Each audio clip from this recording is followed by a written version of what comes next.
Yang menarik juga sempat berubahnya itu ketika TNI ini AL-nya yang dihapus. Artinya Nah itu juga menarik. TNI bisa menjadi pidana ya, Di ngurus draft pidana. lama, draft awal itu TNI, penyidik TNI itu TNI AL. Oke. Tapi dalam perkembangannya TNI AL-nya dihapuskan AL-nya.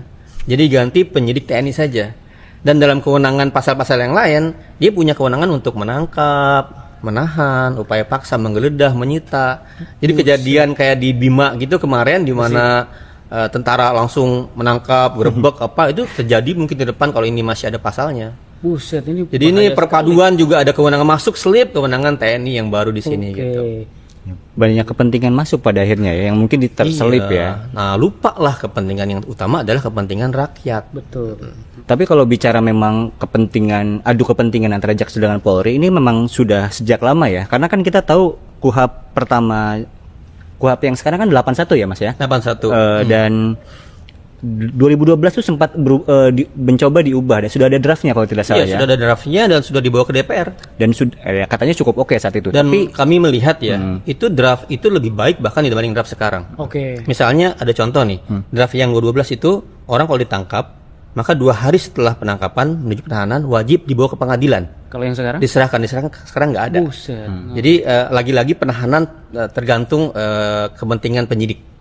Tapi waktu itu kenapa Bang? Akhirnya tidak jadi kan di zaman SBY kan waktu itu. Waktu itu karena KPK merasa nggak diajak. Sekarang juga bukannya nggak diajak. Nah waktu itu karena nggak diajak akhirnya ditarik lagi oleh SBY. Oh, sekarang bukannya nggak diajak juga Nah kan? katanya begitu. Saya dengarnya waktu di forum-forum pemerintah nggak cukup waktu mengajak kementerian-kementerian. Dan waktu kita pernah diundang ya, waktu itu tanggal 27 Mei oleh pemerintah, diundang ke sana dan forumnya cuma sosialisasi aja dan nggak ada draftnya. Dan saya juga dengar banyak ahli, jadi ada forum dosen namanya pidana, mereka ahli-ahli yang dilibatkan oleh pemerintah, masuk namanya tapi nggak diajak nyusun. Ada Prof Tuti, ada Pak Ganjar, ada Fahrizal gitu-gitu. Mereka mengakui dalam rilisnya mereka ahli yang dipanggil, diundang, di SK-kan tapi nggak dilibatkan dalam penyusunan.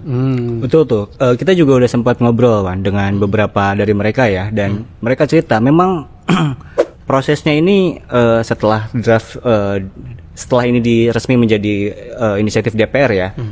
Mereka itu diajak oleh Prof Edi ya, oleh Wamen gitu ya, oleh Edi Hiarij gitu ya.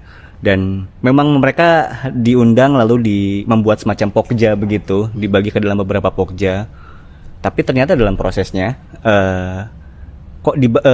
pembahasannya hanya sekitar 15 menit per